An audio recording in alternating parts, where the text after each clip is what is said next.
رجب المرجب کو مولا کائنات علی المرتضی شیر خدا اس گھر میں پیدا ہوتے ہیں جس کا ہم جا کے حج کے لیے اور عمرہ کے لیے طواف کرتے ہیں، اس میں حضرت علی کی ولادت بسعادت ہو رہی ہے۔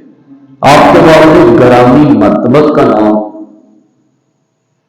جناب حضرت ابو طالب ہے اور آپ کی والدہ ماجدہ کا نام حضرت فاطمہ بنت اسد ہے، جنہیں حضور اپنی ماں کہہ کے پکارا کرتے تھے۔ اور جب حضرت فاطمہ بنت اسد اس دنیا سے رخصت ہوتی ہے تو حضرت علی المرتضی شیر خدا علیہ السلام آ کے آپ کو عرض کرتے، حضور میری ماں جی دنیا سے چلی گئی ہیں۔ حضور نے فرمایا علی وہ تمہاری تو ماں تھی ہی لیکن وہ میری بھی ماں تھی۔ پھر حضور نبی کریم صلی اللہ علیہ وسلم آپ کی قبر انور کے اندر اترتے ہیں، خود حضور دیکھتے ہیں اور پھر حضرت فاطمہ بنت اسد کو اس جگہ پہ لٹایا جاتا ہے۔ حضرت مولا کائنات علی المرتضی شیر خدا وزیر حکم کے موقع پہ میرے آقا نے ہاتھ پکڑا آپ کا، بلند کر کے فیضان تو حضور نے اعلان کیا ہے من کنت مولا ہو فعلی مولا، جس کا میں مولا ہوں اس کا علی مولا ہے۔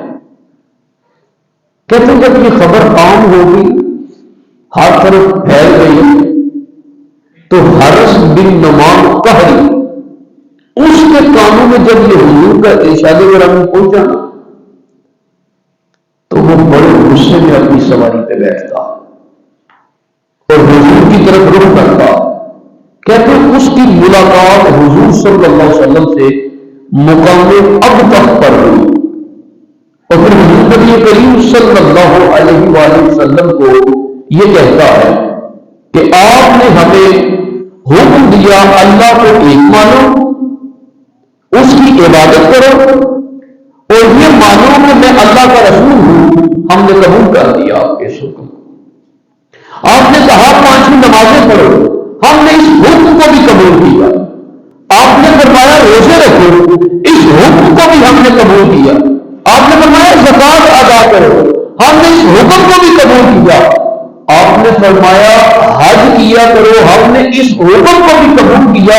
کیا آپ اس پر راضی نہیں تھے کہ آپ نے اپنے چچا کے بیٹے کا ہاتھ پکڑ کے فضا میں بلند کر کے اعلان کر دیا جس کا میں مولا ہوں اس کا علی بھی مولا ہے؟ پھر اس نے کہا یہ آپ کی طرف سے ہے یا اللہ کی طرف سے ہے؟ تو حضور نبی کریم صلی اللہ علیہ وسلم نے ارشاد فرمایا مجھے قسم ہے اس وحدہ لا شریک کی کہ جس کے سوا کوئی عبادت کے لائق نہیں ہے، یہ اعلان میری طرف سے نہیں ہے، یہ میرے رب کی طرف سے ہے۔ من کنت مولا ہو فعلی مولا، یہ میری طرف سے نہیں ہے، یہ میرے رب کی طرف سے ہے۔ تو کہتے ہیں بڑے غصے میں غصے میں وہ حضور نبی کریم صلی اللہ علیہ وسلم سے پیچھے مڑتا ہے اپنی سواری کی طرف، اور جب مڑتا ہے سواری کی طرف تو یہ اللہ کے حضور کہتا ہے اللہم ان کان ما یقولہ حقا فامطر علینا حجارۃ من السماء او ائتنا بعذاب علیم۔ اے مالک اگر یہ تیری طرف سے حق ہے تو ہم پر آسمانوں سے پتھروں کی بارش برسا دے، پتھروں کی بارش برسا دے، او ائتنا بعذاب علیم، یا ہم پر دردناک عذاب جو ہے وہ دے آ۔ تو کہتے ہیں ابھی وہ اپنی سواری کے پاس بھی پہنچ نہیں سکا تھا کہ اللہ کی طرف سے اوپر سے ایک پتھر آتا ہے، اس کی کھوپڑی میں جو ہے وہ لگتا ہے اور اس کے نیچے والے در سے جو ہے وہ باہر نکل جاتا ہے، اور وہ اپنی سواری کے پاس پہنچنے سے پہلے جو ہے اس دنیا سے چلا جاتا ہے۔ تو کہتے ہیں اس وقت قرآن کے یہ نغمے اترتے ہیں سالہ صائب بعذاب واقع، کہ مطالبہ کیا ہے ایک مطالبہ کرنے والے نے ایسی چیز کا جو ہو کر رہے، اس نے مطالبہ کیا اگر یہ حق ہے تیری طرف سے تو ہم پہ پتھروں کی بارش برسا دے، تو اللہ نے ایک پتھر برسایا، کھوپڑی پہ آ کے لگتا ہے اور نیچے والے در سے نکل جاتا ہے اور اللہ اسی جگہ پہ موت واقع کرتا ہے۔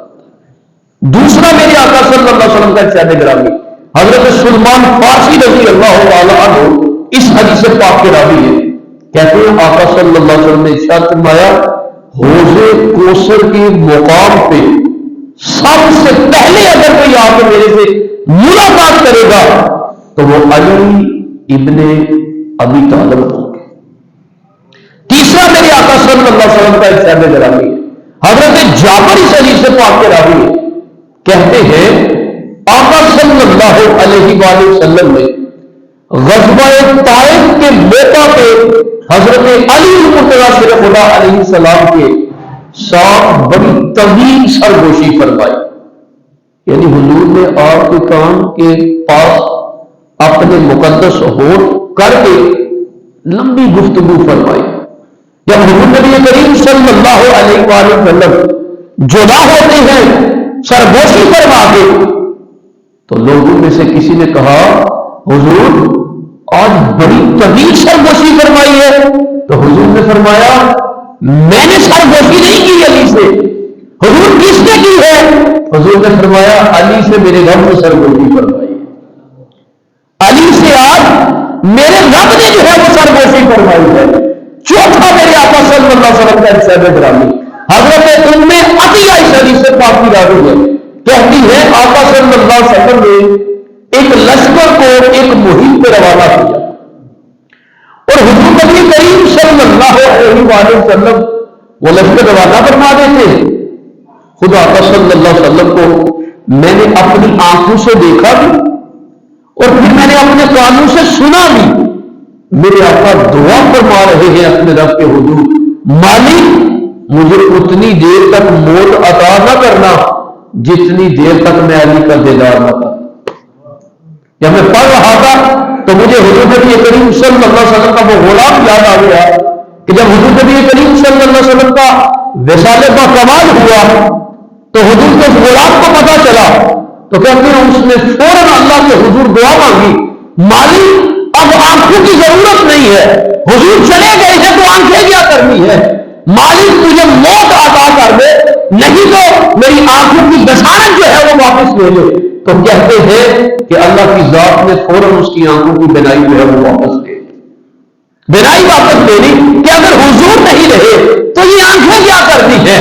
تو حضور صلی اللہ علیہ وسلم اپنے رب سے دعا مانگ رہے ہیں مالک اتنی دیر تک موت عطا نہ کرنا جب تک میں علی کا دیدار نہ کروں۔ اور حضرت ابو رافع رضی اللہ تعالی عنہ اس حدیث پاک کے راوی فرماتے ہیں آقا صلی اللہ علیہ وآلہ وسلم نے حضرت علی المرتضیٰ شیر خدا علیہ السلام کو ایک کام کی غرض سے بھیجا، جب وہ واپس آ گئے نا تو آقا صلی اللہ علیہ وسلم نے اپنے غلام کو فرمایا اے علی اللہ بھی تیرے ساتھ راضی ہے، اللہ کا رسول محمد مصطفیٰ بھی میرے ساتھ راضی ہے اور علی جبریل امین بھی تیرے ساتھ راضی ہے، جبریل بھی تیرے ساتھ راضی ہے۔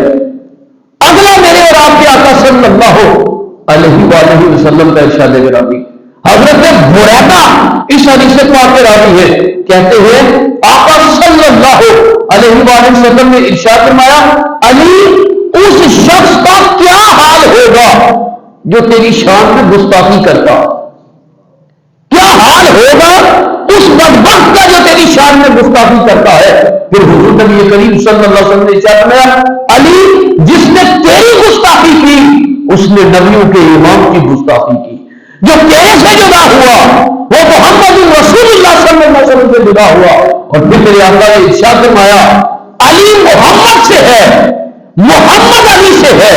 اور پھر حضور نبی کریم صلی اللہ علیہ وآلہ وسلم نے ارشاد فرمایا دل کے کانوں سے سنیے گا، میرے آقا نے ارشاد فرمایا میری جو تحریک ہے وہ ابراہیم کی مٹی سے ہوئی ہے، علی کی جو تحریک ہے وہ محمد کی مٹی سے ہوئی ہے، اور محمد کی مٹی ابراہیم کی مٹی سے افضل ہے، محمد کی مٹی ابراہیم کی مٹی سے افضل ہے، اور علی کی جو تحریک ہے وہ محمد مصطفیٰ صلی اللہ علیہ وسلم کی مٹی سے ہوئی ہے۔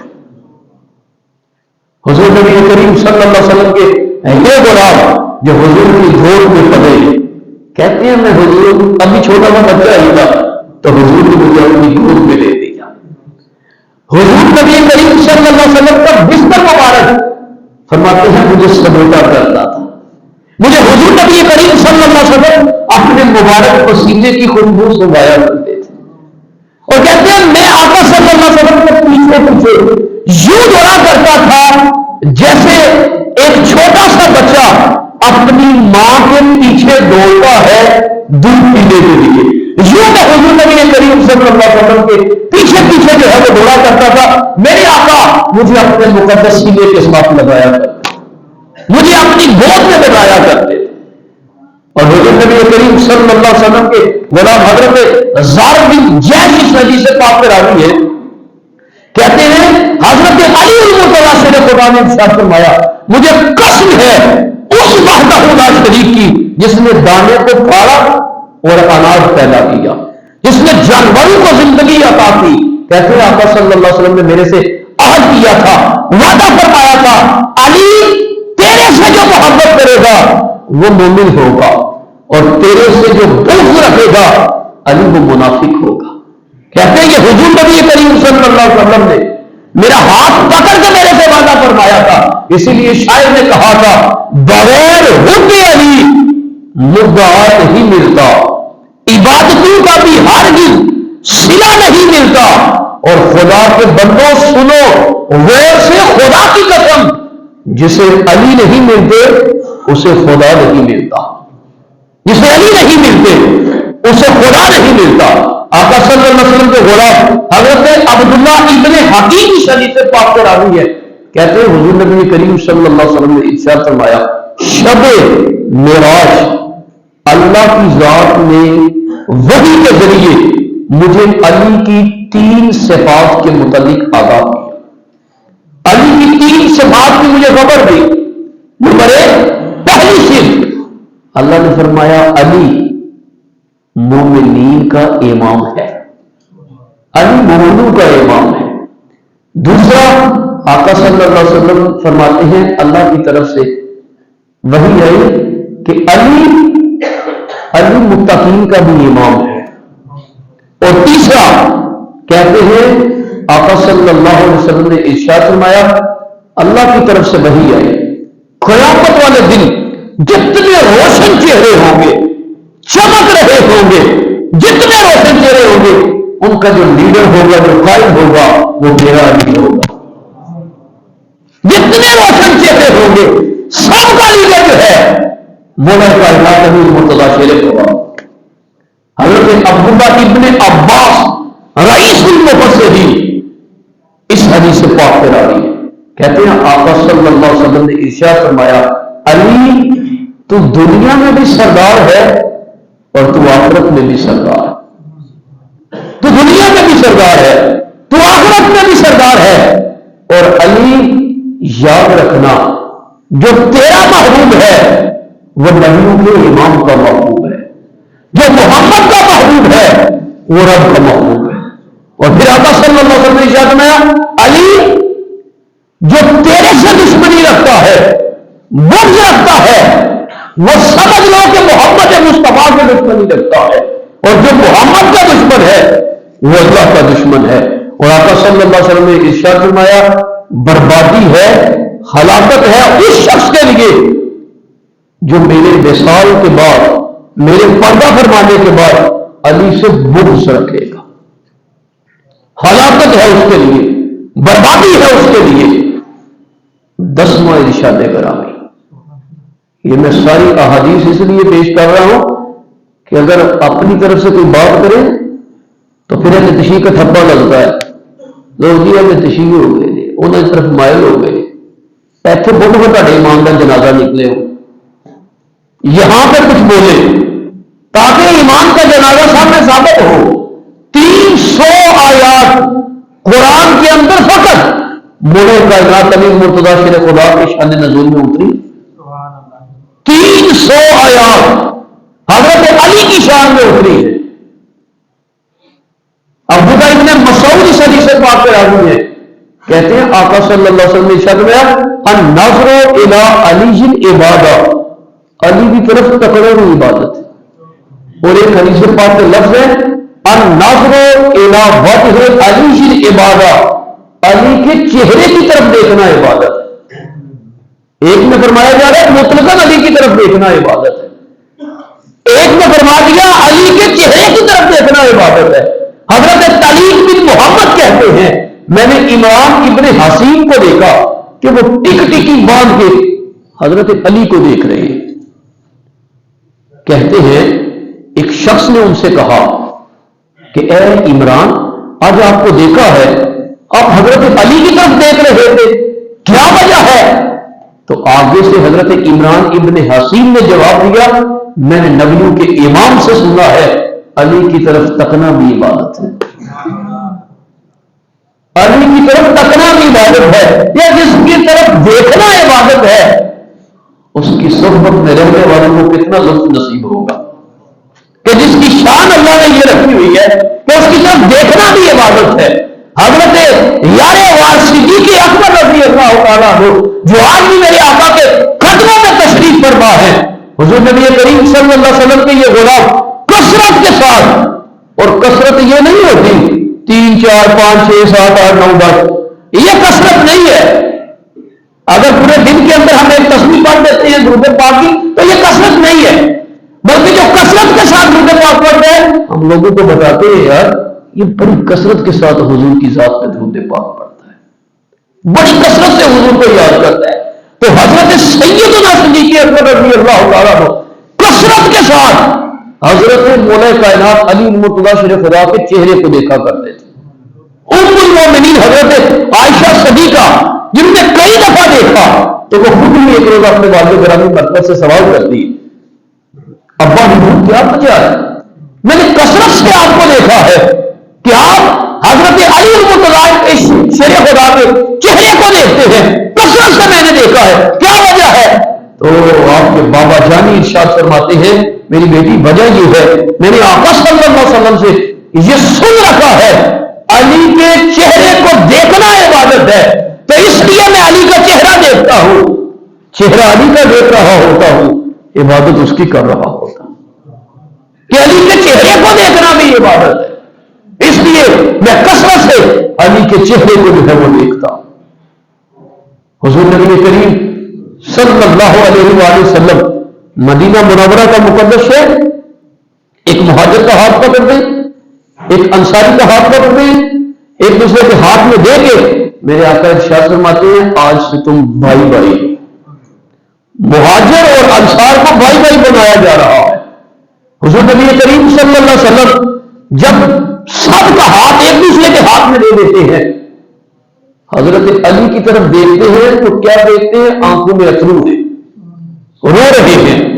میرے آقا صلی اللہ علیہ وسلم پاس جاتے ہیں اور حضور نبی کریم صلی اللہ علیہ وسلم باوجود علم کے پوچھتے ہیں علی کیوں رو رہے ہو؟ بہتے ہوئے آنسو میں علی عرض کرتے ہیں حضور سب کو ایک دوسرے کا بھائی بنا دیا ہے، مجھے تنہا ہی چھوڑ دیا ہے۔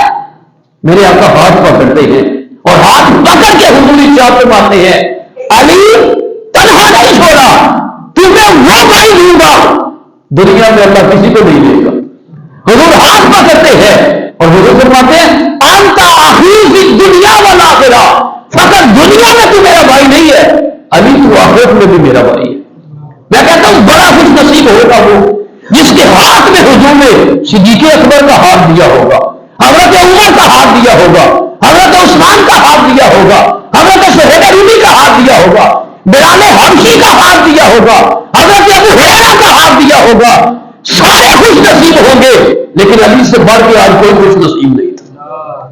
حضور فرما رہے ہیں انت اخی فی الدنیا والآخرہ، اے علی فقط دنیا میں نہیں تو آخرت میں بھی میرا بھائی ہے۔ اور حضور نبی کریم صلی اللہ علیہ وسلم جب ہجرت فرمانے لگے نا تو آقا نے ارشاد فرمایا علی اس بستر پہ آج لیٹنا ہے، اور یہ بستر کوئی معمولی سا بستر نہیں ہے، یہ موت کا بستر ہے، باہر دشمن ننگی تلواریں لے کے کھڑا ہے، حضرت علی فوراً لیٹ جاتے ہو اس بستر پہ۔ کہتے ہیں یہ منظر وہ رب جو میری اور آپ کی آنکھوں کی خیانت سے بھی واقف ہے، وہ جب یہ منظر دیکھتے ہیں نا تو جبریل اور میکائیل کو بلاتا ہے، یاد کرتا ہے، اور پھر اللہ فرماتا ہے جبریل اور میکائیل کو کہ میں نے تم دونوں کو ایک دوسرے سے لمبی عمر عطا کی ہے، تم دونوں کو آپس میں بھائی بھائی بنایا ہے، کیا تم دونوں میں سے کوئی ایسا ہے جو ایک دوسرے کے اوپر اپنی زندگی قربان کر دے؟ تو لکھنے والوں نے لکھا تحفۃ الوالدین کے اندر کہ دونوں نے اپنی اپنی زندگی کو پسند کیا، تو اللہ نے فرمایا دیکھو میں نے محمد اور علی کو بھائی بھائی بنایا تھا، تو آج میرا علی میرے محبوب پہ اپنی جان قربان کرنے کے لیے لیٹ گیا۔ تو کہتے ہیں پھر اللہ نے دونوں کی ڈیوٹی لگائی، فَقْفَضَاهُ مِنْ عُدُوِّهِ، جاؤ دونوں چلے جاؤ علی کے پاس اور جا کے علی کی دشمنوں سے حفاظت کرو۔ کن کو بھیجا؟ جی سارے بولے حضرت جبریل کو، اور یہ نیا رمضان کو نہیں شروع ہے، پانی پی لا جمعے کے بعد۔ جی کس کس کو بھیجا؟ حضرت جبریل کو اور حضرت میکائیل کو بھیجا، جاؤ جا کے علی کی حفاظت کرو۔ اقبال نے کہا تھا فرشتے سے بہتر ہے انسان بننا، مگر اس میں لگتی ہے کچھ محنت زیادہ۔ انسان بنے تو صحیح، فرشتوں کے جو امام ہیں ان کی ڈیوٹی لگ رہی ہے، جاؤ جا کے حفاظت کرو۔ تو کہتے ہیں دونوں آتے ہیں اور حفاظت کا انداز کیا ہے؟ سراہنے کی طرف کون کھڑا ہو رہا ہے، قدموں کی طرف کون کھڑا ہو رہا ہے؟ فقال جبریل عند راسہ ومیکائیل عند رجلہ، جبریل سرہانے کی طرف کھڑے ہو جاتے ہیں، میکائیل قدموں کی طرف کھڑے ہو جاتے ہیں اور کہتے ہیں علی تمہاری بہادری دیکھ کر بڑی خوشی ہو رہی ہے، اور یباہی اللہ دیکھا الملائکہ کا، علی اللہ فرشتوں میں تمہاری وجہ سے فخر فرما رہا، فرشتوں میں تمہاری وجہ سے اللہ فخر فرما رہا ہے کہ دیکھو میرے محبوب پہ اپنی زندگی قربان کر رہا۔ تو اس وقت کہتے ہیں سورہ بقرہ کی آیت نمبر 260 یہ اتری، وَمِنَ النَّاسِ مَن يَشْرِي نَفْسَهُ ابْتِغَاءَ مَرْضَاتِ اللَّهِ، لوگوں میں سے ایک وہ بھی ہے جس نے اپنی زندگی کو اللہ کی رضا حاصل کرنے کے لیے بیچ ڈالا، اپنی زندگی کو اس لیے بیچ دیا کہ میرا رب جو ہے وہ میرے ساتھ راضی ہو جائے۔ تو جو اللہ کے اس فرمان کے اوپر جو ہے وہ عمل کر رہا ہے، قُلْ إِن كُنتُمْ تُحِبُّونَ اللَّهَ فَاتَّبِعُونِي يُحْبِبْكُمُ اللَّهُ، کہ اگر اللہ سے محبت کرنا چاہتے ہو تو پھر محمد مصطفیٰ سے محبت شروع کر دو، اس کی اتباع شروع کر دو۔ میں رب ہو کے کہتا ہوں میں رب جو ہے تمہارے ساتھ محبت کرنے لگ جاؤں گا۔ تو جب علی حضور کی ذات کے اوپر اپنی ذات قربان کر رہے ہیں، حضور نبی کریم صلی اللہ علیہ وسلم کے جسم کے اوپر اپنا جسم قربان کر رہے ہیں، روح کے اوپر اپنی روح قربان کر رہے ہیں، اللہ نے تو ایسی ذات سے محبت فرمانی، ایسی ذات سے محبت فرمانی۔ میں ایک دوست سے کہہ رہا تھا یار دیکھے ان میں بڑا مشکل کا سوال پوچھنے لگا، بالکل بولنا نہیں ہے، کتا پاک ہے کہ ناپاک ہے؟ جی منشا کے پیچھے بڑے کو نہیں پتا، کتا پاک ہے ناپاک ہے؟ جی ناپاک، لیکن اصحاب صاحب کی صحبت میں بیٹھنے والا، اصحاب کہف کی صحبت میں بیٹھنے والا جنتی ہے کہ دوستی ہے؟ جی اصحاب کہف کی صحبت میں رہنے والا کتا جنتی ہے، تو علی کے تذکرے کرنے والا کوئی نہیں جنتی؟ علی کی صحبت میں بیٹھنے والا کوئی جنتی نہیں؟ اے خدا کا واسطہ ہے چھڑ سویا میں تشہیر علی بن لانا یار، بان کے جڑے علی کے گیت پہ جانتے صحابہ تسی کہنا اللہ نے لینا ہے، اسی اپنا نہیں دے سکتے، مالٹے گندے پا کے دے سکتے ہیں، مرود خراب پا کے دے سکتے ہیں، اپنی خیر بناؤ یسی ہوتے کہ میرے صاحب آپ دیکھ لینا کیسے کرتوت ہے ہمارے، یہ حکمران ایسے، یہ ہمارے کرتوتوں کی سزا ہمیں مل رہی ہے، کیا جرت نہیں پڑتی کسی کی بائیں نکلنے کو، پوچھ کے پیچھے ایک دوسرے کو برا کہہ کرتے ہیں، لیکن جرت نہیں ہے کسی میں اتنی کہ فیس ٹو فیس کسی کو برا کرے۔ تو اصحاب کہف کی صحبت میں رہنے والا کتا جنتی ہے، یار علی کے تذکرے کرنے والا جنتی کیوں نہیں ہو؟ اس لیے نہ ڈرا کرے، نہ ڈرا کرے، جو کہتا ہے وہ کہتا رہے، آپ کو وہ کام کرے کہ حضور صلی اللہ علیہ وسلم کے کتنے ارشادات میں نے آپ کو سنا دیے، 300 قرآن کی آیتیں ایسی ہیں جو اللہ نے عرشوں سے علی کی شان میں اتاری، علی کی شان میں اتاری. اس لیے مہربانی فرمایا کرے، جینے دے لوگوں کو، باتیں کرنے دے جو کرتے ہیں، حساب ہم نے نہیں لینا اور نہ ہم لے سکتے ہیں. اللہ کی ذات ہے حساب دینے والی. ہم نے کیا جواب دینا ہے؟ ہم اس کی خیر کریں، ہم اس کی تیاری کریں. جنگ خیبر ہے، آخری بات سناتے ہیں. آقا صلی اللہ علیہ وسلم نے ارشاد فرما دیا، کل میں یہ جھنڈا اسے دوں گا جس سے اللہ بھی محبت کرتا ہے، اللہ کا رسول بھی محبت کرتا ہے، اور جسے میں جھنڈا دوں گا وہ بھی اللہ اور اس کے رسول سے محبت کرتا ہے. کہتے ہیں آج رات پھر ہر ایک کی خواہش یہ تھی کہ صبح جب حضور کے پاس پہنچ رہے ہیں، حضور جھنڈا مجھے دے. اور کچھ تو یہ ذہن لے کے آئے تھے کہ جھنڈا ہمیں ملے گا. لیکن جب حضور نبی کریم صلی اللہ علیہ وسلم کی بارگاہ میں پہنچے تو سرکار صلی اللہ علیہ وسلم ارشاد فرماتے ہیں، اینا علی ابن ابی طالب، علی ابن طالب کہاں ہے؟ عرض کی گئی یا رسول اللہ صلی اللہ علیہ وسلم ان کی آنکھوں کو کوئی مسئلہ ہے، آنکھوں کی تکلیف ہے انہیں، جس کی وجہ سے وہ نہیں آ سکے. حضور نبی کریم صلی اللہ علیہ وسلم نے ارشاد میں بلاؤ، لے کے آئے انہیں. جب حضور کی بارگاہ میں لایا گیا تو حضرت علی المرتضیٰ شیر خدا کی آنکھوں میں نبیوں کے امام اپنا لعاب دہن مبارک لگاتے ہیں، آنکھیں درست ہو جاتی ہیں، آنکھیں ٹھیک ہو جاتی ہیں. پھر حضور جھنڈا حضرت علی کو عطا فرماتے ہیں اور حضور فرماتے ہیں جاؤ علی اب خیبر فتح کر. تو کہتے ہیں خیبر کا دروازہ پہلے بھی حضور کے غلام جو ہے وہ اکھیڑنے کے لیے گئے تھے، خیبر کو فتح کرنے کے لیے گئے تھے، لیکن نہ ہو سکا. آج علی جاتے ہیں، پورے ہاتھ سے نہیں اس دروازے کو اکھیڑتے، فقط ایک انگلی سے اس دروازے کو اکھیڑ دیتے. اللہ فتح عطا فرماتا ہے. بعد میں جب بیٹھتے ہیں نا تو ایک شخص سوال کرتا ہے آپ سے، کہتا ہے علی اتنی طاقت، پورے ہاتھ سے بھی نہیں، ایک انگلی سے خیبر کا دروازہ اکھیڑ دیا. آپ نے فرمایا تمہیں کس نے کہا یہ دروازہ علی نے اپنی طاقت سے توڑا ہے؟ کہا جی پھر؟ کہا یہ جسمانی طاقت نہیں ہے، یہ روحانی طاقت ہے، یہ روحانی طاقت سے جو ہے وہ علی نے اکھیڑا تھا. تو اس لیے حضرت علی المرتضیٰ شیر خدا کے گائیں گیت جتنے گا سکتے ہیں، تذکرہ کریں ان کا جتنا کر سکتے ہیں. اللہ کے حضور دعا ہے